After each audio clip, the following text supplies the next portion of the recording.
오늘은 정부 광고에 대한 이야기를 좀 해볼까 합니다. 우리가 꼬박꼬박 내는 세금으로 만들어지는 광고인데요.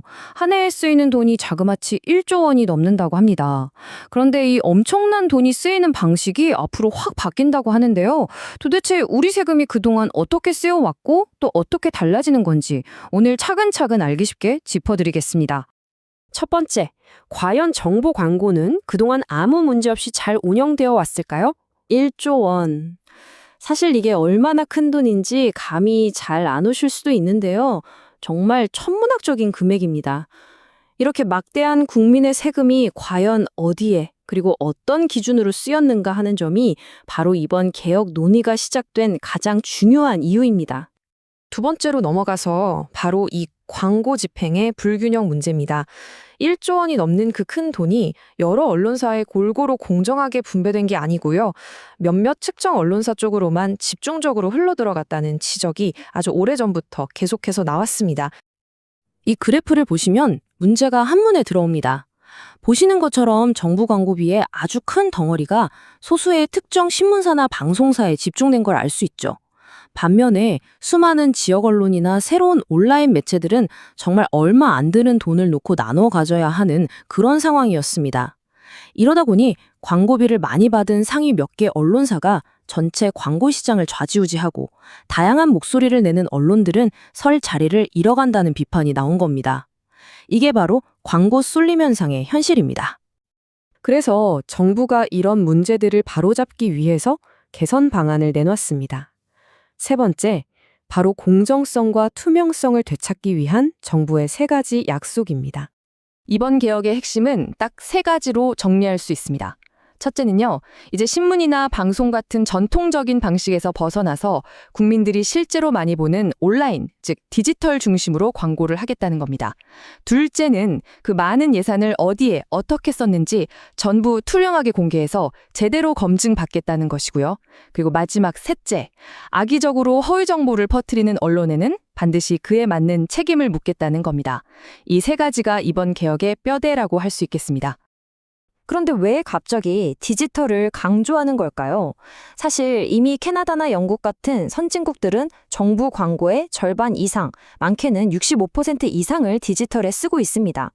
세상은 벌써 스마트폰으로 모든 소식을 접하는 시대로 바뀌었는데 우리 정부 광고 방식은 아직도 예전 신문과 TV에 머물러 있었던 거죠.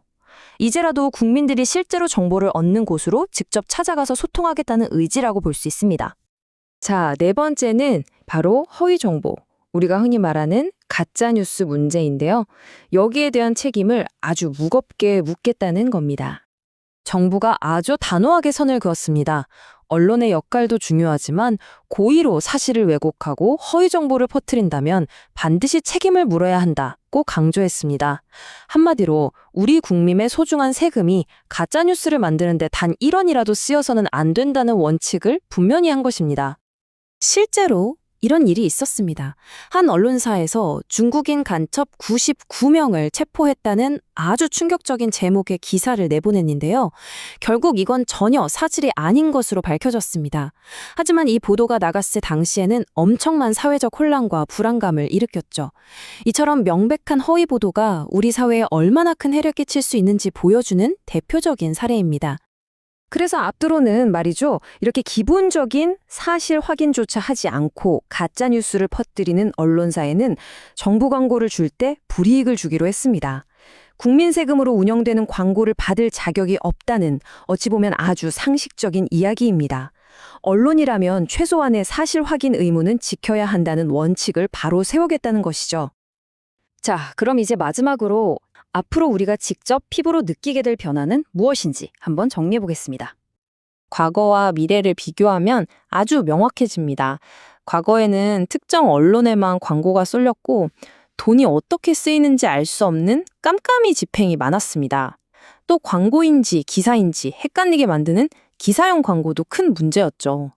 하지만 앞으로는 다양한 언론을 존중하고 모든 과정을 투명하게 공개하며 국민에게 꼭 필요한 정보를 정직하게 전달하는 방식으로 바뀝니다. 이렇게 바뀌면 우선 정부가 국민과 더 직접적으로 소통할 수 있게 될 겁니다. 또 인터넷 사용에 익숙하지 않은 어르신이나 농어촌에 계신 분들처럼 정부에서 소외되기 쉬운 분들께도 맞춤형 정보가 제대로 전달될 수 있고요. 무엇보다 돈을 받고 기사인 척하는 그런 광고들이 사라지고 모든 광고 집행 과정은 독립된 기관을 통해 투명하게 검증을 받게 될 겁니다. 결국 핵심은 이겁니다. 정부 광고의 주인은 특정 언론사가 아니라 바로 우리 국민이라는 사실입니다. 이번 개혁은 정부 광고를 바로 이 본래의 자리로 되돌려 놓으려는 노력이라고 할 수 있습니다. 우리가 낸 세금으로 만드는 정부 광고. 이번 개혁이 과연 특정 언론에 대한 쏠림 현상을 바로잡고 더 나아가 우리 언론 생태계 전체의 건강성을 되찾는 중요한 계기가 될 수 있을까요? 앞으로 우리가 꾸준히 눈여겨보고 지켜봐야 할 문제입니다.